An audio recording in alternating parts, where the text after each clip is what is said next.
Hold on. Of course, once I start it, my ear itches. All right. Okay. Okay. So, hi everybody. Welcome to October Change and Chill, where this month y'all voted on our 10% proceeds for our $2 Tuesdays to go to the American Cancer Society.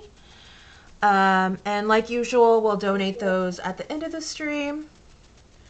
But we wanted to make it a little spooky, a little festive. Some of us got opaque, all the way black nails, and mine are its last limb. They were in stages.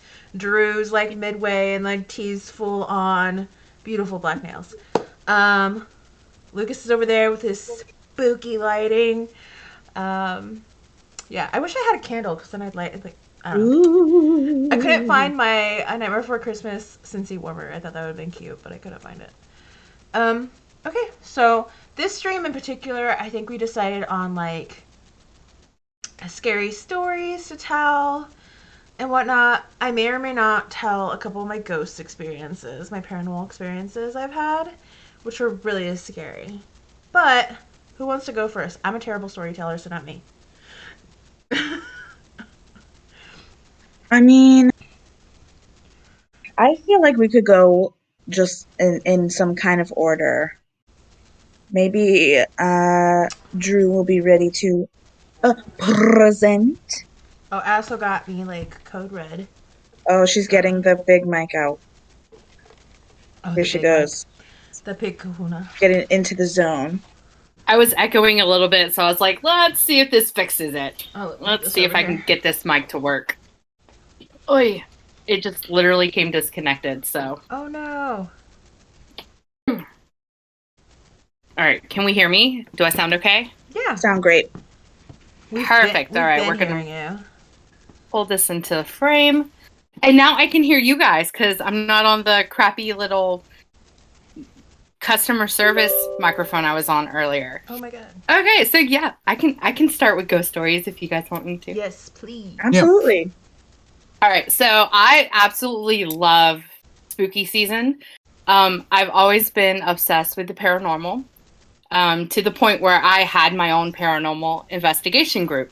Oh, I did not know that.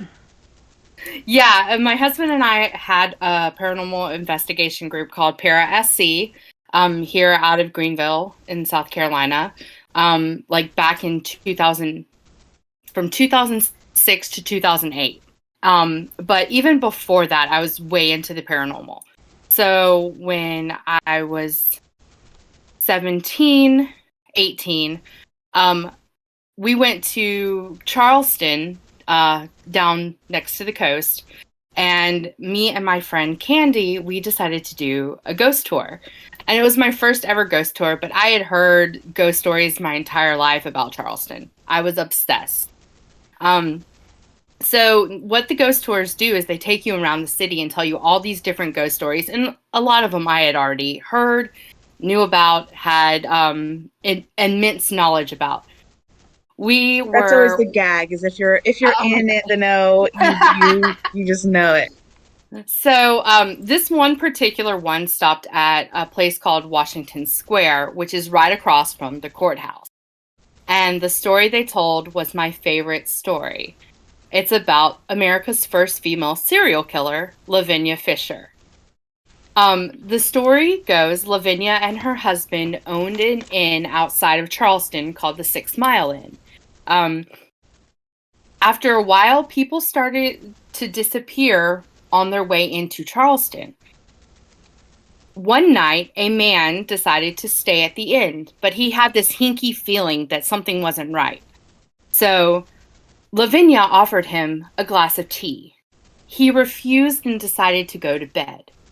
So he went up to his room, but he didn't fall asleep in the bed. Instead, he opted to sleep in the chair, having a feeling that something wasn't right. About midnight, the husband and an enslaved person, because this is 1820, comes into the room, pulls a lever, which makes the bed fall in, and there are pits with spikes, and they dump lye in to dissolve the bodies. The man, seeing this, jumps out of a window and runs into the city and gets the constable. They come back and they find around 19 bodies buried on the property. Lavinia and her husband had been killing these people and taking their trade and going to Charleston to sell it at market. Here's the fun part. Lavinia and her husband are not arrested for murder. They are arrested for highway robbery.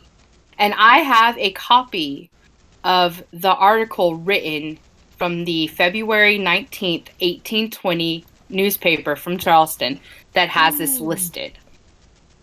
They are found guilty along with the enslaved man named George, and they are sentenced to hang.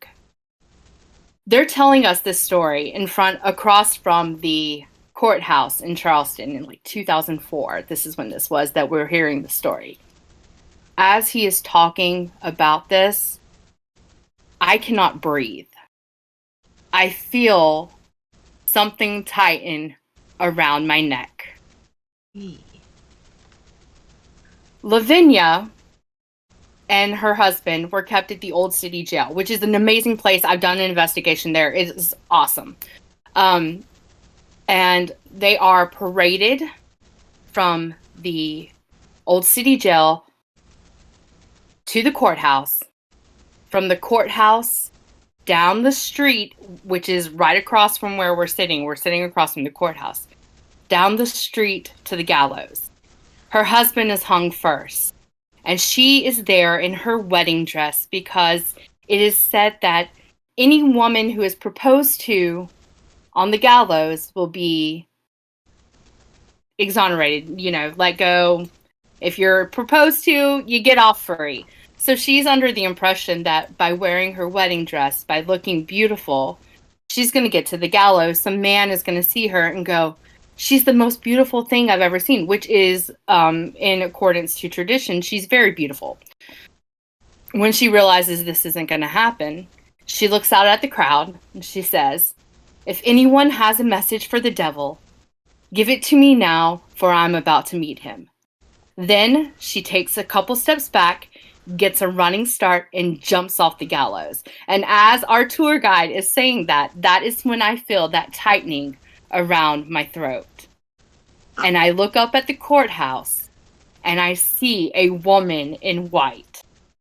And that is one of my favorite experiences that I've ever had in Charleston. And I've been in the jail cells at the Old City Jail. But that story, and she died February 20th, 1820. Oh, wow. So last year we had planned to go to Charleston because they were doing a big investigation for the 200th anniversary. We did not get to do that because of COVID, but that story, that experience, Lavinia Fisher is just one of my favorites. I have never heard that story before. Neither have I. But I find that so incredibly interesting. I've been obsessed with Lavinia Fisher since I was like 12 when I first heard her story. And that's not the only weird thing with like my connection with Charleston. When I was about 16, I decided to write a screenplay. And this story I had never heard before. In my screenplay, I had a scene that takes place in the late 1800s. And it's teenagers being teenagers in the Victorian era. So they're like, oh, you know what? I heard this story. Let's go to the graveyard and see if it's true. So in my screenplay, I was like, they're gonna go to the graveyard and they're gonna be dared to stick a cane in the grave of this one person. And what happens is, in my story, before I even heard about this in Charleston, the main character sticks the cane into the ground and it sticks into her dress. And when she hears a noise, she starts to move, but she can't because her dress is pinned to the ground. And she passes out. Well, during that trip, we went to St. Philip's Churchyard, which is one of the most famous churchyards in Charleston. And there's the churchyard, and then there's the graveyard across the street. And we're standing over there, and they're telling us a story about a party that happened in the 1800s. And there was a legend about if you go and you stick a cane in this grave, the man whose grave it is will reach up and grab you and pull you down into the depths of hell with him. Thank you. One night, this group of teenagers decided that they were going to go and stick the cane in the grave.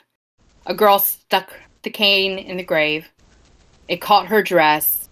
She went to run because they heard a sound. She could not move, and she died of fright. Aww. Right there on the grave. I did not know that story when I was writing my screenplay when I was like 16. And then when we heard that, I went, oh shit. Yeah, that is so intense. That's so wild. What, Lucas? So yeah, I love the And paranormal. I imagine my sisters have as well. Say hi real quick to the gram. Okay, so you were saying there's like a story that we know? The one that Drew just shared. You would know it too, because I read it to you. You know, okay, so when we were kids, Lucas used to read Scary Stories to Tell in the Dark. Like all those books we would get from the library, and he would take us into like a dark room or like Our even grandpa's the dark closet. closet. Our grandpa's Yes. closet. With like a little flashlight, and he would read it, and he would do all the voices, and it used to chill me to my very core, like He'd the make bottom sound effects and recesses like of my he'd soul. shake the flashlight, and then he'd go boom, and then the flashlight would turn off and go ah! Yeah. Oh man, I remember. My favorite one he used to read every single Halloween was the one about the toe. Mine was the big one toe. with the girl with the ribbon. The scarf? String, Yeah. It scared String. the hell Oh out my of me. gosh. And you know something? I think actually that those, like, I love Halloween. Everybody here loves Halloween.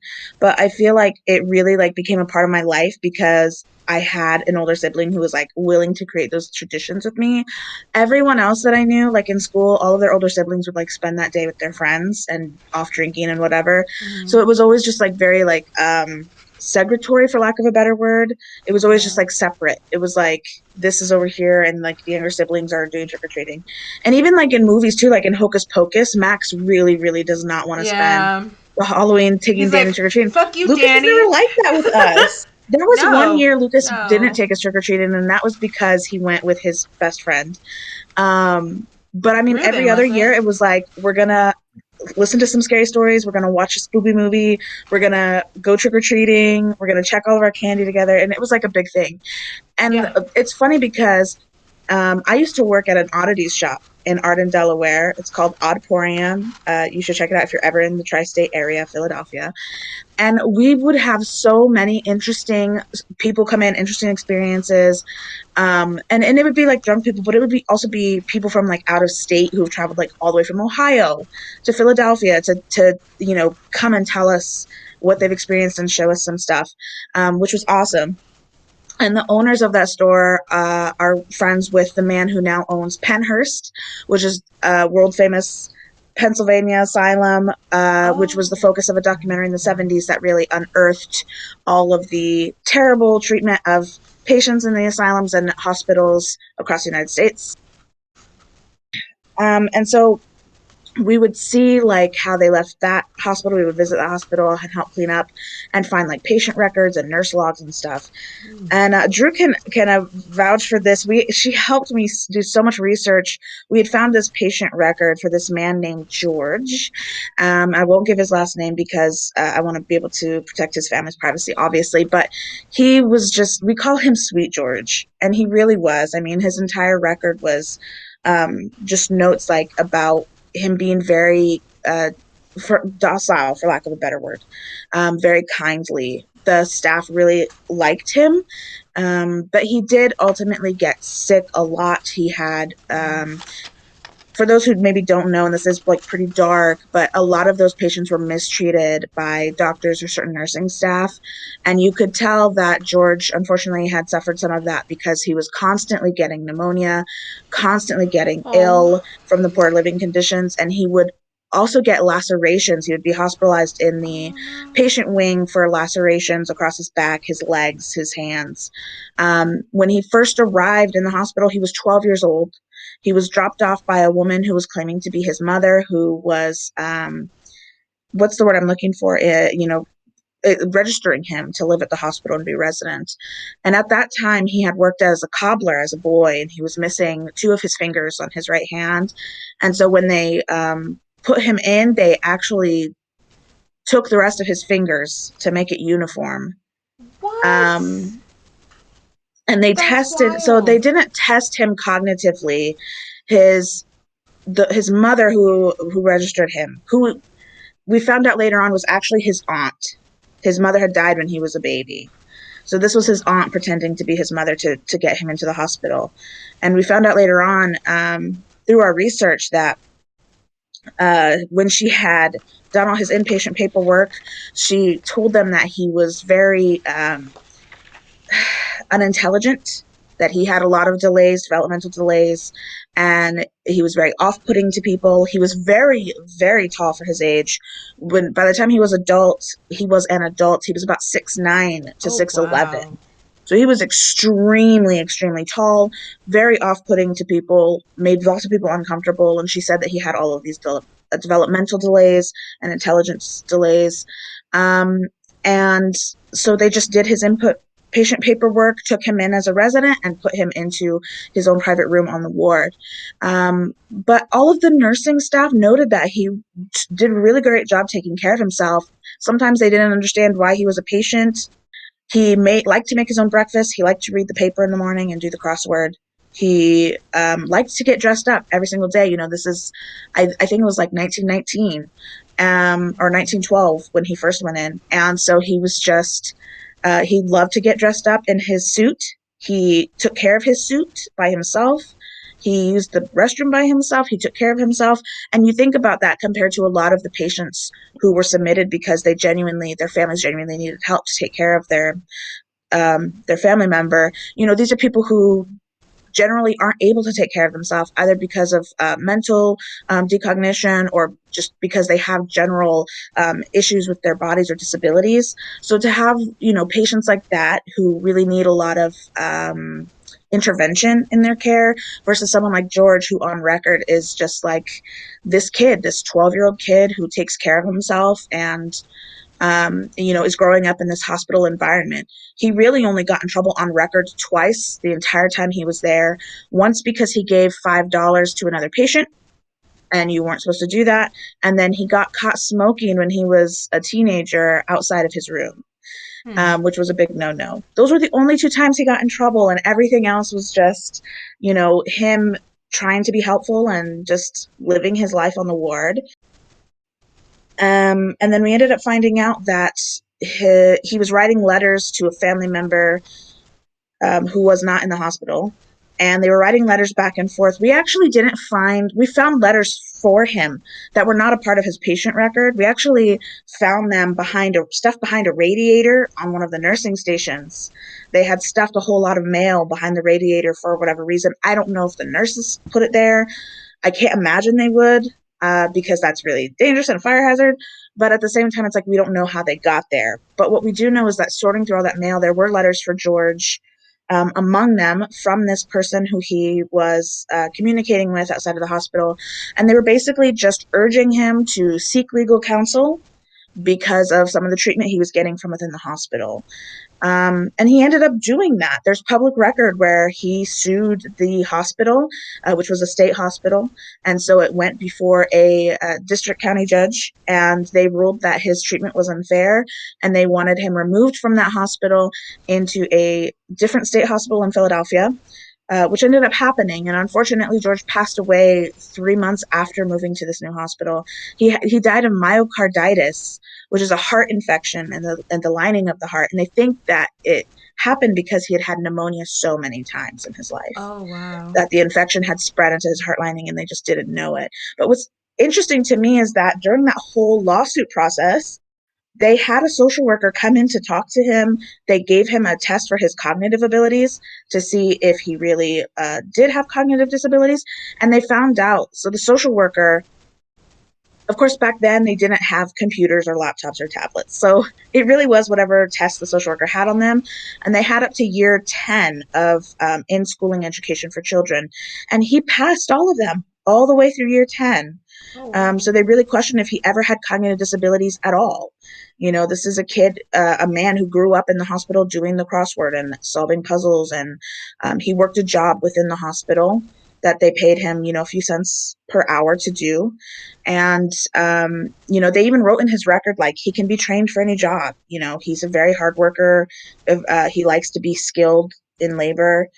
So you kind of like put all this together and you really get a view of the kinds of people who wound up there. We had records of patients who really should not have been in there. We had records of lesbians who were submitted by their parents or by their husbands. And didn't have any disabilities, didn't have any reason for intervention except that society just didn't like them. And you think of someone like George who, his own aunt called him off-putting. A social worker during the lawsuit ended up interviewing his family, interviewing that aunt who pretended to be his mother to get him admitted into the hospital. And she admitted that she lied on the forms, she committed fraud, and she was sending him away because the family didn't want to take care of him. He was really tall, he was really weird, and they were a very wealthy family, and they didn't want that added into their reputation, especially at the turn of the whole Wall Street situation where they lost a lot of money. So, I mean, those are the stories that like really stick with me. And I consider those to be like some of the scariest stories I know, because if I had lived at any other moment in time than where we're living right now, I would have probably suffered the same fate. Being gay, being, weird or like off-putting, not fitting into like society's standard of what a femme person is supposed to be. Like, those are the things that really terrify me. But working on Emporium, I had paranormal experiences too. We would work with the Delaware Research of the Paranormal Department, also known as DROPS. They would do paranormal investigations and gain ownership of these artifacts and then bring those to us because part of our shop was a museum. So we would show artifacts and kind of tell these stories. And we would get so many wild things. We had a few haunted dolls. My favorite stories are always about the dolls. Because I'm scared of dolls. I'm really scared of dolls, but we had a whole funeral room that was just dolls. Dolls. Every morning when I would come in to open the store, I would have to first go say hello to the dolls. Before I even turn the lights on, I'd be like, "Good morning, friends." And at night, Drew knows this as well. I would leave and be like, "Good night, dolls," and leave and lock up. But the thing is, we had like 3 majorly haunted dolls.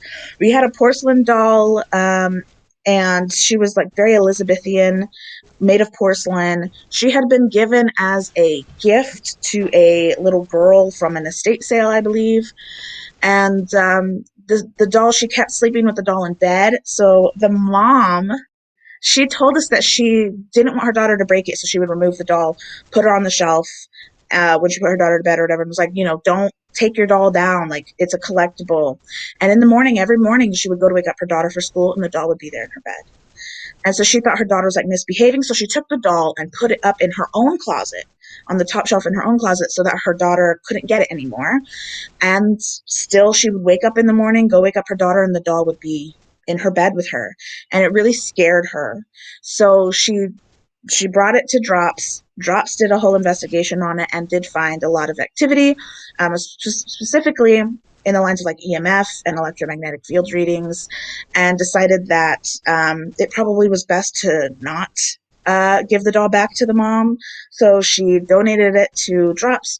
Drops let us display it, and we put her on a shelf. So when we first got her, she was living on a shelf with 2 Japanese mourning dolls. And if you don't know what a mourning doll is, it is a doll that is created with the remnants of the deceased. So she had a little bit of the deceased's hair. She had a molar from the deceased person in her head. And her kimono was made with actual kimono fabric from the deceased's collection. And so she really is, a semblance of the person who has passed away. There were 2 dolls. They were sisters. That's all we know about them. We haven't been able to find any of their living family members in order to give those to them. So we've been holding on to them for a few years now. Well, by that point, when I still worked there. Yeah. And so, we put the Elizabethan doll up on the shelf with them, and it's like, these are our haunted dolls. But there was one day where we were all in the front room. So the shop used to be a house. It was the owner's family home. And 11 family members have died there. No customers, I promise. Oh, no. And so No customers. we always had weird things happening. It was always like little hauntings happening. But it's, at a certain point, you're just like, oh, that's just Aunt Mary. If you hear coughing, that's just great Aunt Mary. She's quirky. Yeah. And one day we were all in the front room and we were all talking. We probably were doing inventory or something. I can't tell you specifically, but I just remember the whole shelf, which was anchored into the concrete of the wall, came right down. Just and so we all went back to look, and the dolls were kind of like laying scattered. And it freaked us out a little bit. So we started separating them. So we would put the mourning dolls up at the front of the shop. Elizabethan doll goes back on the wall. They But did she not went get into this along. cave. They did not get along. My friend who was the owner used to make the joke, like, I think one of them slept with the other's husband. I don't know who's guilty, but something is Probably. happening. They don't like each other. But we put the Elizabethan doll behind glass and we chained it shut. Partially to make like Bless a show that out shit. of it, partially because we didn't know this doll. We knew the mourning dolls. Okay, they were haunted, but they were Gucci. they weren't actively like against us. Right. So this doll we didn't really trust. I'll admit that. So she's in glass. She's chained up. Things are fine. It's good. So in Philadelphia, every year there's like a alternative oddities market. It's like a flea market for Ooh, oddities, I didn't know that. collectors, That's cool. artists. Yeah. And so I was going to be working alone that day. I had to open up. So I go in, start unlocking everything, say hi, good morning to the dolls, start turning on all the lights, getting everything ready. And I'm on the phone with my friends, and I walk past the case, the glass case with the chain. And it's like everything's fine, but it like feels weird. And I'm like, okay, I'm going to ignore it because that's who I am. And then as I was walking down the little pathway that we have, I saw in the corner of my eye this blonde little curl sticking out from between 2 bookcases. And it immediately grabbed my attention because I'm like, what is that? Like, I did a double take, and the Elizabethan doll was there between the 2 bookcases on the floor. Ew. Just kind of tucked in there sideways. Not okay. And it freaked me out. Okay, So I go Bride of and check Chucky, the we case. see you. Right? Right. So I go and check the case. The case is closed. It's still chained up. The padlock is still on it. Oh my god. But I can see her little curls sticking out from between the bookcases, and it shook me. I mean, shook me. I hung up on my friend. I called the owner. I was like, you're never going to believe this. I don't know how to tell you. I took a picture of it and sent it to her. She had to come and drive and help me get the doll back in the case because I was shaking. I was really frightened. Should have worn a mask and absolutely. a cloak. No identifiers on you whatsoever while you were locking her ass up. Not okay. Not okay. You set yourself up. She saw you. Absolutely. That's one thing that I never... Okay, I understand, like, a love for antiques and a love for things that are, beautiful and from a different time. I mean, I have old, like... Oh, it's so pretty. Things like that, too. But 2 things that I will never, ever buy, with the exception of this. It's a hand mirror, but it's not like a legit 1920s silver-backed mirror.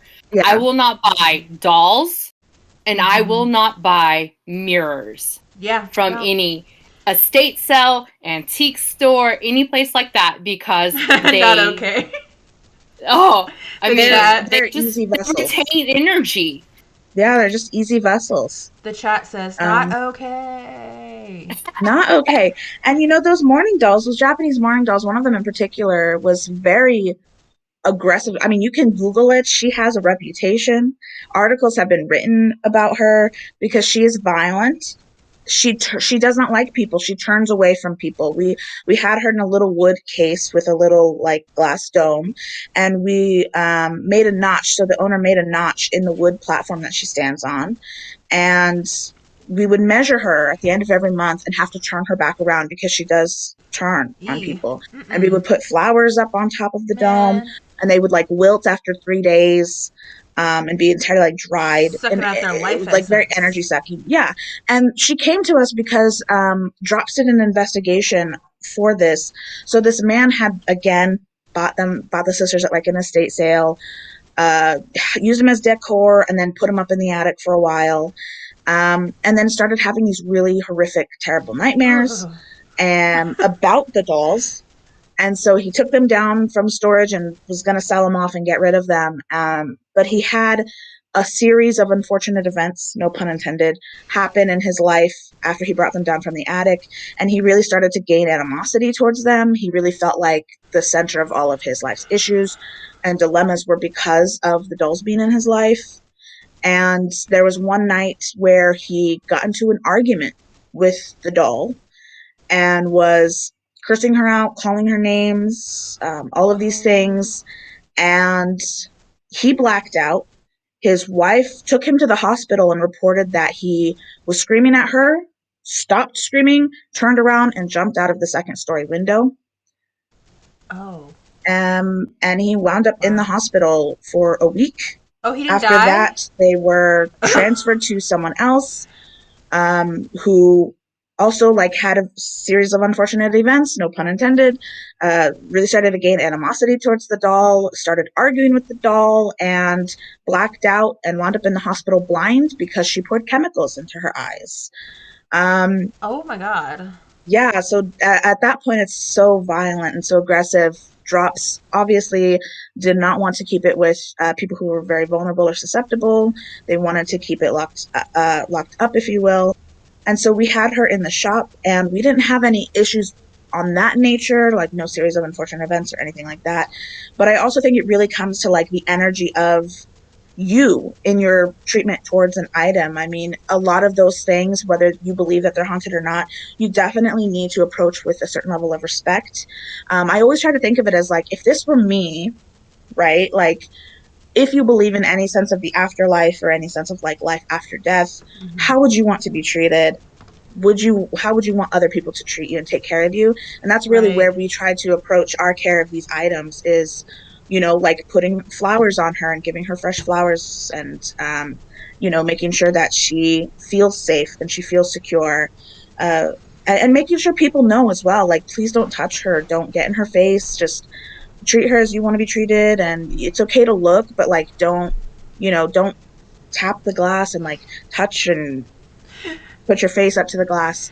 The first thing that And came a to lot of mind people is were like, my really milkshake brings all the boys to the yard, but don't touch. Like, right. sorry. Do not touch. Consensual touch only.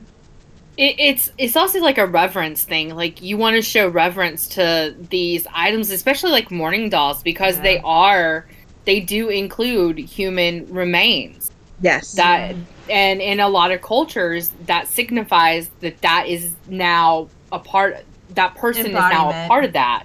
Yeah. Right.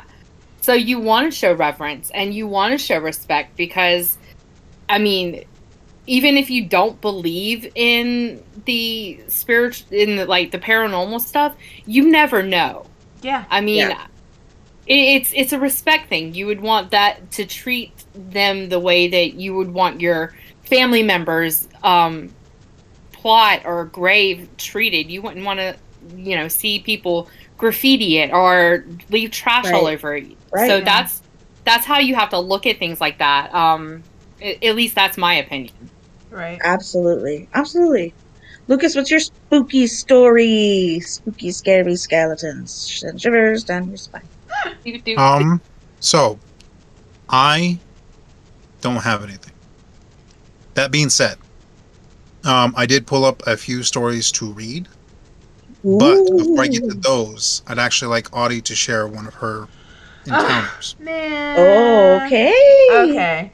Well, one that I remember two, and they stick with me. Oh, okay. I remember lots, but two specifically come to mind when I think about it. One, so I had this best friend when I was younger, and this is a time my dad many times that he was stationed in Florida, and and I just okay. First case of warning: don't ever mess with the occult or spiritual items without having a guide or knowing exactly what you're doing. Because when I was younger, I would play with the Ouija board with my friends and thought it was cute. And it messed up my life for a good, 10 years afterwards. I did, the worst things with it. It was awful. So, I think that was directly associated with that.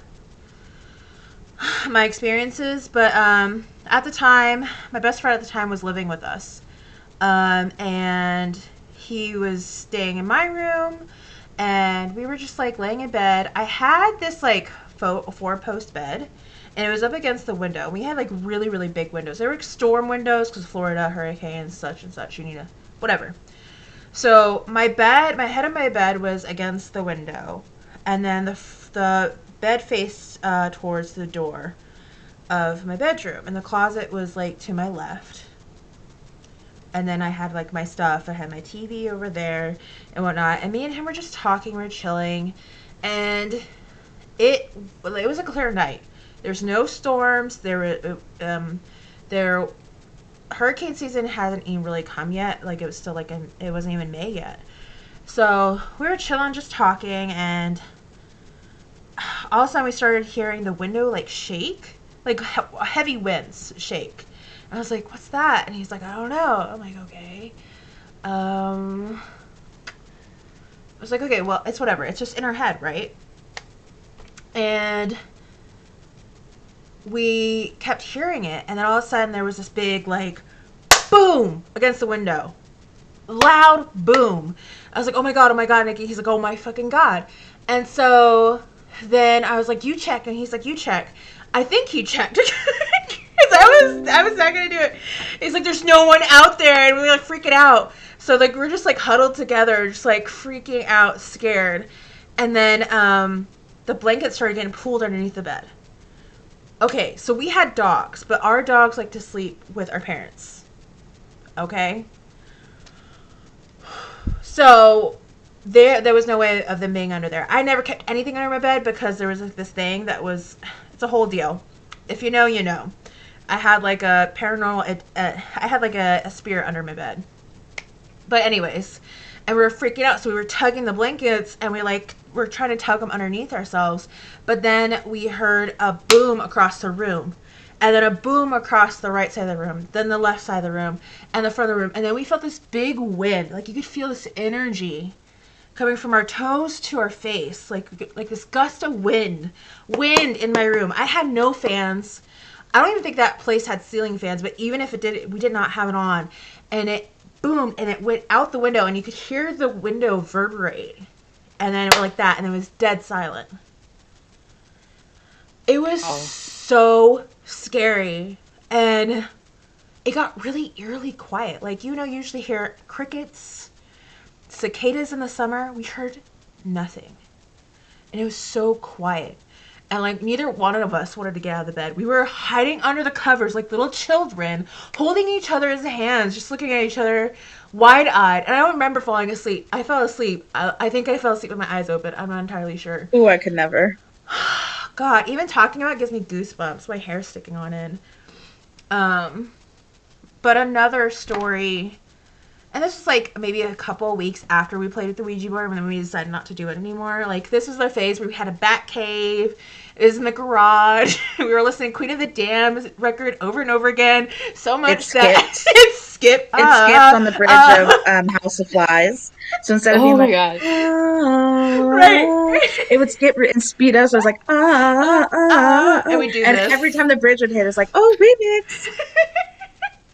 Yeah, we had like bowls of candy and like we had soda, and at the time I was like a horrible kid, so I like smoked. But we had a good time. And we did stupid things like play with the Ouija board. So many stupid things. We didn't know what we were doing. We didn't have a person who was experienced to guide us. We got rid of it in the worst ways possible. We burnt it up and we buried that shit. Yes, I know, Drew. We did it awful. We did bad. We did it bad. And you know what? And everyone in my life who asks me, like, I'm interested in witchcraft, I'm interested in practice. Yeah. How do I get started? And I always tell people the very first thing, like, pardon my French, I don't fuck with Ouija. I don't fuck with Ouija decorations. I don't fuck with Ouija jewelry, Ouija inspired things. I don't do it. Yeah. I really don't. No. And it's like, it's so easy to dapple into things in witchcraft that you don't fully understand. I was just on TikTok earlier this morning and I saw a witch talk about how she sees all these accounts making like these love spells and these like half-assed hoodoo inspired practices with mirrors and things, and it's like that is so incredibly dangerous. You especially when you're like a little baby witch and you're still learning about your craft and your capabilities. I mean, getting it wrong can really, really damage your life. And this story is totally an example of that. Yeah, no. So tell me you at least closed the board at some point. No, I did not. None of us did. We knew nothing. We did not know. No. We were Jon Snow. We knew nothing. Drew's reactions are. Yeah, cool. Because Drew practices because they know. So anyway. Yeah. Anyway, so the next one that comes to my mind, I think I brought this up recently with T and maybe Bubba. Drew. I don't know. This is like deep witchcraft trauma. Yeah, and it wasn't until like I was like a long time after that, and like it like ruined things in my life, like mentally and like spiritually. It just really messed up a lot of things in my life. Obviously, I'm not blaming it entirely on that because like I also need to do the work. But I'm just saying, I don't. My husband always like I don't believe in coincidences. So, but there definitely are certain things, especially in like witchcraft or like practice. If you're a practicing witch, then you know some things just leave scars. Yeah. And the deeper that you tread in, especially into like shadow work or like dark things, and you are not educated, something I tell people is like, I never open anything I don't know how to close. And it comes from that experience of using a Ouija board improperly, disposing of it improperly, not closing it. Yeah. And just trying to aggressively force it out of my life when it was not ready to let go of that hold. I didn't know how to loosen it. I didn't know how to close it. None of that. It really did keep its hold on my life. Right. It really did affect the way that I grew up and the way that I perceived things that were happening to me, even in like relationships, even in jobs, even in education. It really, really affected my ability to carry my own energy, amplify my own positive energy, ground myself in my practice, ground myself in my life. My energy and it really did, just like Audie said, it took years and years of healing that, learning how to close it, learning how to disconnect that hold in my life. So that's why I always tell people, like, I don't fuck with Ouija boards. I don't do Ouija decorations. I don't do Ouija jewelry. Ouija, I understand, is like very popular now because it's like considered alternative subculture, but I don't do it. I don't mess with it. I don't partake in it. None of that. I mean, I still practice in tarot. And for those of you who are watching who want to mess with it, please, please, please, if you're going to do it, use the proper protection, cast your circle, and close that shit. Right. So the next story that comes to mind right on top of my head, T, or my best friend at the time, Nikki, I think his significant other. Yeah, T. I don't know if Lucas was with us or not. I want to say like my ex-girlfriend was with me at the time. Yeah. But we would always go around walking the neighborhood. This is up in Maryland. Now we're in Maryland. This is like years before. This is near, if anyone's like a fan of haunted places, this is actually not too far from Point Lookout Lighthouse. One of the most haunted places in America. It's very close to the line of the Confederacy and the Union. It's just early colonization stuff. Whatever, so. Yes. But we were always walking around the neighborhood, and we really liked to walk out at night. Because we lived on off-base housing, so it was guarded, so we felt safe. And like bats were flying and stuff like that. We were walking along the trail, and we were coming home from the soccer field, and like I was smoking, I was doing my thing, and like I started hearing what I started hearing a spiritual being, and I still think that it was a Wendigo. It was calling my name. I was like, Autumn, Autumn. And I was like, oh shit, I'm walking. And the street lights were on. So every time I walked, like met parallel with a street light, the street light turned off. And then came back on immediately once I left that street light. But I could feel it like pulling me, like wanting me to come back. And like everybody else behind me was like, what are you doing? Where are you going? Oh my God, what's happening? They were freaking out because like every time you walk past a street light, it's turning off. I was like, it has to be coincidence. It has to be coincidence. So then I stopped for a brief moment so they could catch up. And the light was off. So then I moved. It was like flickering and Yeah, so then I moved forward and it was bright and everyone else walked by just to make sure, like, maybe it's just like something with our bodies, I don't know. But it was fine.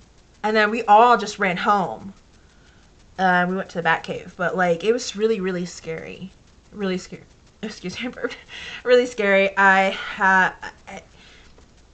It's just one of those things you just can't deny, especially when you have like a group of people with you experiencing that. Because like when you're alone, it's easy to be like, I don't know, maybe it's like it's just something like in the corner of my eye. My Just kind of head, sort It's of. not there. it's stress. Like, I'm just really tired. Yeah, lack of But when sleep. you have other people there to like validate your experience and be like, oh, did you see that? I feel like I ask that and I want people to be like, nah, what? See what?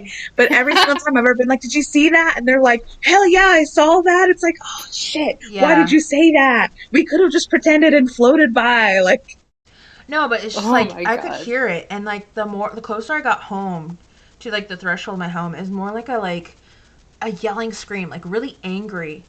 It was like, Autumn! I was like, ee! Oh my And you God. know, it's Did it wasn't- anybody else hear it, or was I it don't just know. you No. hearing? I don't, No. I don't think anybody She else was did. like, what is that? What is that? And we didn't Yeah. hear anything. It was- And the thing is like she talks about that eerie silence. No crickets, no Yeah. wind, no traffic. We were by a major, like, not a major, but we were by a state road highway. yeah. Nothing. We And, heard like, nothing. Kind of like that silence you hear before a storm hits. Yeah. Yeah. Yeah. Yep. Oh. And like there was lots of bats during the night. Lots of bats. Because we had like lots of bat houses. I don't know, we also have them in Florida, but we had bat houses in Maryland too to eat the mosquitoes and stuff, the pests. So like they'd be like over there all the time. But you didn't even see a single bat. Like the wind was kind of blowing. It was a nice chilly night and it stopped blowing. It was just really weird. Really, really spooky. Really scary. Yeah. But I mean, I And, have not lots too long more, ago. but Yeah, but not too long ago, us as a team, I'm not going to get into like why, but I remember during a meeting we were talking about like folklore and like indigenous myths. And you talk about things like, as an indigenous person, even if you're not like directly linked up to your culture, even if you weren't raised like deep within your culture on the res, I remember my mom always telling us, as soon as the sun starts to set, before it's even dark, close up the blinds. Close up the blinds because you don't want demons looking into your house. You don't whistle at night. You don't call attention to yourself in the dark. Just those kinds of stories. And then you have stories of like, the Wendigo, if you will, where it mimics something familiar. It mimics a baby crying. It wants your attention and it will, aggressively amp things up to keep you on the hook. And so you tell that story and you talk about getting closer to what you feel is like your safe place, your safe boundary, and it's getting more aggressive and more blood curdling. That's very like terrifying, and I feel like that speaks to something very vulnerable, like childlike within us. Right. Yeah, like Mom was always really adamant about closing the blinds before it got dark because the windows at night are like a veil between the human world and the spirit world, and that's why at night you're also supposed to not look at mirrors. Never look at a mirror at night, because it's also a portal. Because like the windows act like a mirror, So, Yeah. yeah, it was nuts. It's okay. So where I live, we're at the foothills of the Appalachia, and like my grandmother grew up in the Appalachians. So like hearing when we were talking about that stuff, there was a lot of crossover between what y'all were saying and like stuff that I heard from her about growing up in Appalachia. Yeah. Like, if something calls your name, do not answer. You hear something in the woods? whistling- No, you didn't. Exactly. Never turn around. You saw something? No, you didn't. Like, and it's interesting. I mean, and I understand that a lot of the land here in South Carolina was indigenous land before colonizers came over and took over. Yeah. And so I can understand how some of that got passed down into Appalachian culture and folklore. So, but it's interesting to see crossover, and even crossover between indigenous and like Celtic paganism, which is what I do. Yeah, it's really interesting. So All what story right, you got for us, Lucas? Okay. So I thought I was going to read one story, but looking it over, I'm not particularly comfortable with it, I guess. Okay.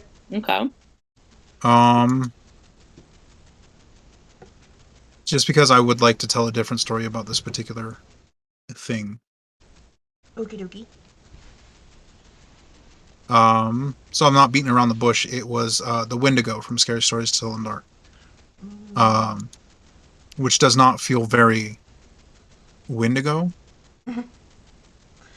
Fair. Okay. But the Wendigo has many different versions of stories from different tribes. Yeah. So it's not really my place to say that it's not accurate.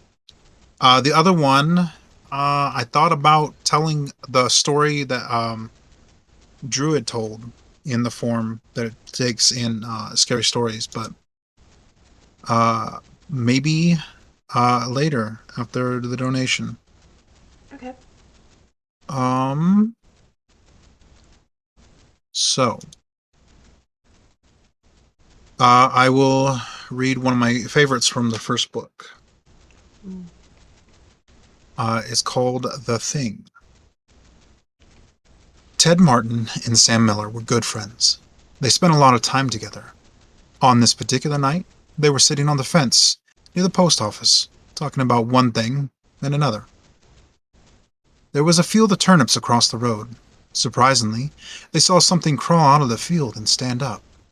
It looked like a man, but in the dark, it was hard to tell for sure. As quickly as it had appeared, it was gone. But soon, it appeared again. It walked halfway across the road, then turned around and returned to the field.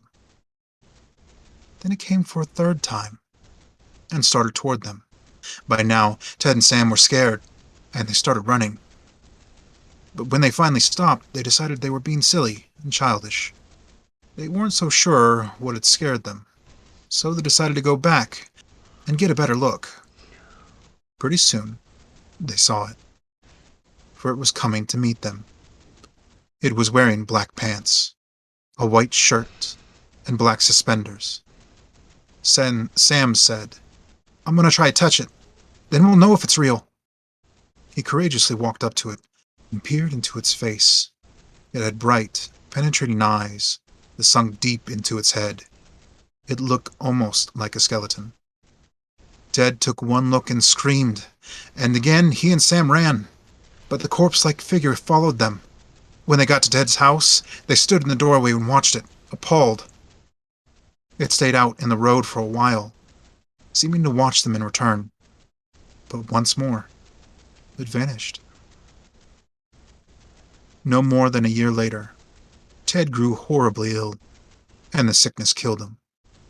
Toward the end, Sam sat up with him every night. The night Ted died, he looked just like the frightening thing they encountered a year before. Ew. Dun dun dun. Dun dun dun. You're like, they turn around, like, no!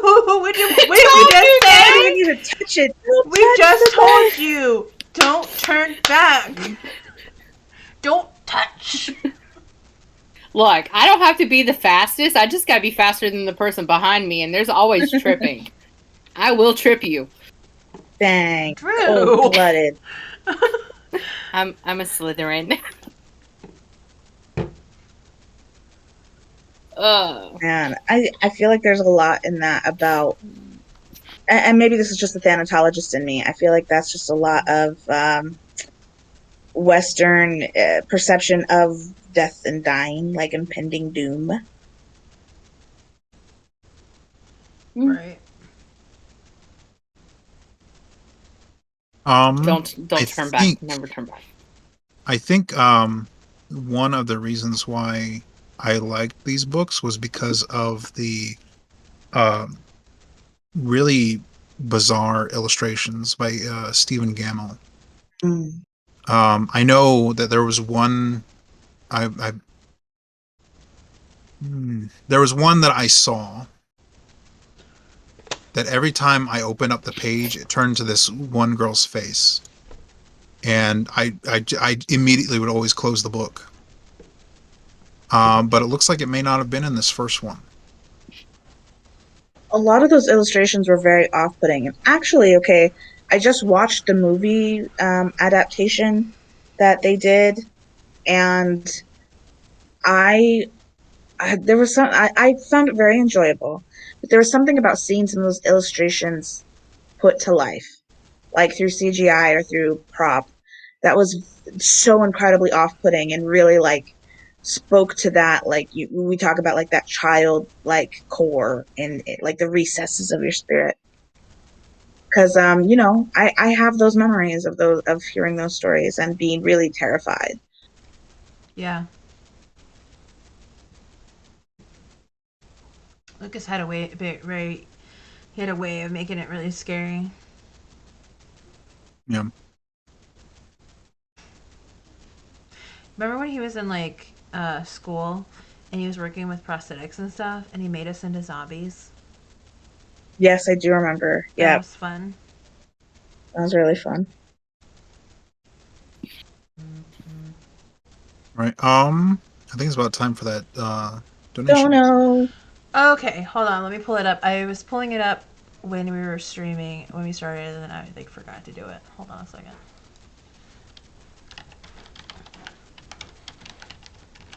Ooh. I feel like I have to burp.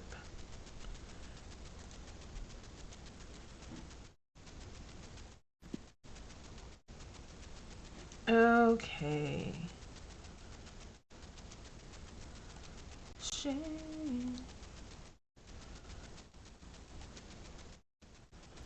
All right. So, for those who maybe don't know, the American Cancer Society is an organization in the United States. They are really well known for all of the research that they fund and participate in, not only for certain types of cancer, but for many different types of cancer. And they also put a lot of funding and support into creating support for cancer patients across the United States. Um, not just emotionally, but also to help them find treatment or connect them to people who can help. This could be end of life counselors if they need it, learning more about their rights as a patient, learning about what kind of rights that they have for experimental treatments they'd like to try, and they do all of it. They have a hotline you can call 24/7 as well. So if there's any interest in assisting in cancer research, the American Cancer Society is a really good place to do that. And so that's why we decided to donate to them and put them on the poll for people to vote for. And we're excited to give them what we've raised in October through our $2 Tuesdays. Yes. Unfortunately, we were able to make $50 like we were last time, but we did match, so we're going to be donating $25 this month, which is fine. Every little bit helps and it adds up. Exactly. So, okay, so 25. Oh, except them cookies. Okay. Hold on, guys. It's taking me to the PayPal thing, so that's why it's black right now. You can't see anything. Because, they're trying to protect my identity, and I appreciate that. Super sweet. How dare they protect your identity? Right? Sorry. Okay. I always get, these are all different every time we go to donate. Everyone has a different, looking, it looks like. So I have to double check and make sure I got the right setting. Okay, did I do it? I think I did it. Yay! Sweet. Oh, okay, received an email. Alright, can you see it or not? No? Probably not. I can see it. Okay, cool. Oh no! I hate when I do that. It trips me out. It scares me. Alright, there we go. Yay, we did it! Thank you Round so of much to applause. everybody who participated by taking part in placing orders on those $2 Tuesdays. Yes. We do this, for those of you who are new, we do this every single month. 10% of all $2 Tuesday purchases are donated to a charity that is technically of our patrons' choice. We choose 3 or 4 options every month of charities that we would really like to see donated to, and everyone is able to vote on our Instagram and decide where they would like their money to go. This month it was the American Cancer Society. Next month we have some other options, and we're going to be putting the poll up for that as well. Yes. Okay. There we go. Well, a big thank you to everybody who participated. $25. Usually we get just about $50. Yeah. And we're able to match, donations. This month we had $25. It's not as big as our usual amount, but as I always say, better than zero. It's good to be able to put any kind of money into the hands of people who are going to be able to stretch it and make it work. And yes, exactly. So tomorrow I'll have have you guys vote for next month's charity. And we talked about it at length. So yeah, it's mostly gonna be food oriented for those that are needing food. So we'll have those up tomorrow. Yeah, we hold on a second. Lucas, the next time that we do this is going to be, it might be, and feel free to correct me if I'm wrong. I may be wrong on this. I think that next month in November might be the last time we're doing a full Change and Show live stream, because we are taking a holiday break in December at the end of the year to catch up to things, catch up with family, and then start preparing for next year. Yeah. So November might be the last one that we do as a full setup for this year. Yeah. We're hoping that our next one will be in January. So December and January are going to blend together. We've decided upon that. And then have that Change and Chill at the end of January. And I think we've decided on exactly what it is that we're going to, the theme of we're going to be donating to. So I think November's is November 30th. If I'm right. It might be. Okay, it's the last Tuesday. It's the 30th. Yeah, it's the 30th. Cool. Yeah, we like to do. That's what I was trying to do when my calendar fell. Oops! I thought fell. I thought you were stretching. I thought you were doing I was gonna raise it up and see what day it was, and then the whole thing just fell. Right. Yeah. No, you're fine. Oh well. And I think I don't know, Lucas. Are we doing a release this Friday? I know we have our calendar. We put a shop calendar up, and that's to want to hold us accountable, but too so you guys have an idea of when the releases would be. We didn't have one. We were supposed to have one. Lucas was working on that kit that was supposed to be released. I don't know if it's going to be this Friday or not. I don't think so. I think now it's been pushed back to the 5th. Okay, so the 5th, the November calendar should be up on the 1st of November, so. But our next release is on the 5th. We are planning on having a Black Friday sale. We haven't decided exactly the logistics of that, considering, but it will be 30% off.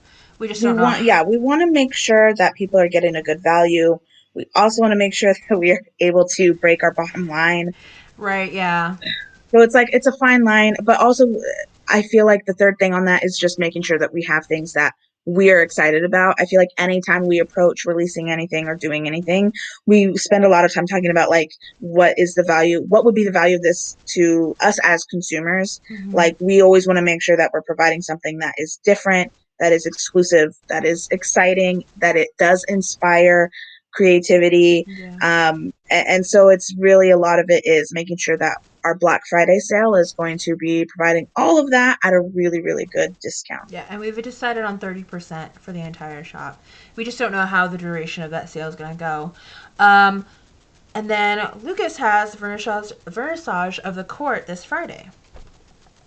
That's right. If you don't know, every single Friday, Lucas, our artist and our brother who does all of our amazing art, every Friday he does a live stream where he's actually working on whatever the new kit is, and you're able to ask him questions, talk about art, talk about movies, music, whatever you want, really. But it's just a really great time to get a sneak peek of what we're working on and kind of get in his headspace a little bit about those designs and why those specifically, what kind of creative liberties he takes with our ideas. I always feel like it's a really good thing. And if you can't make it, sometimes I know I can't because of time zone differences. I really like to watch it back again, like later on when I'm cleaning the dishes or when I'm doing office work. And it's just really, just a really nice little conversation to have. Yes, and sometimes, if you're lucky, he even asks the audience what should go in the kit. So your suggestions could be in the kit, like our Back to Wizard School kit.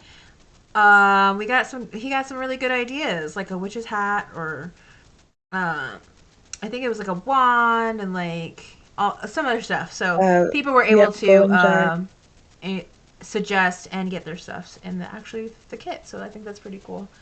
But yeah, so thank you for joining us on October's Change and Chill, where we chill with you while making a little difference in the world. Right.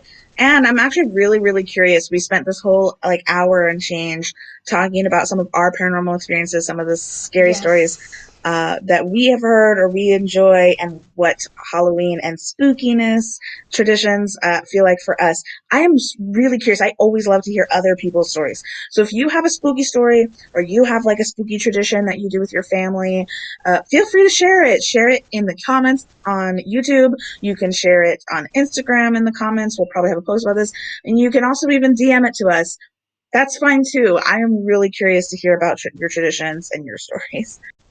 Also, if you have been to a place that you think is like majorly haunted, I want to know about that place because I'm planning to do some paranormal investigations and I would love to know your suggestions for where to go, especially like in the Eastern New England area next year. Might be going to Salem in October next year. If you do, you should stop by and see me. I'm in upstate. Yes. It's not that far away. Make a pit stop. Yes, because we're looking at Boston and Salem and a couple other places along the way. So that's going to be so awesome. It's like your own personal ghost tour. Right. All right, guys. See you in the next one. Bye. Bye.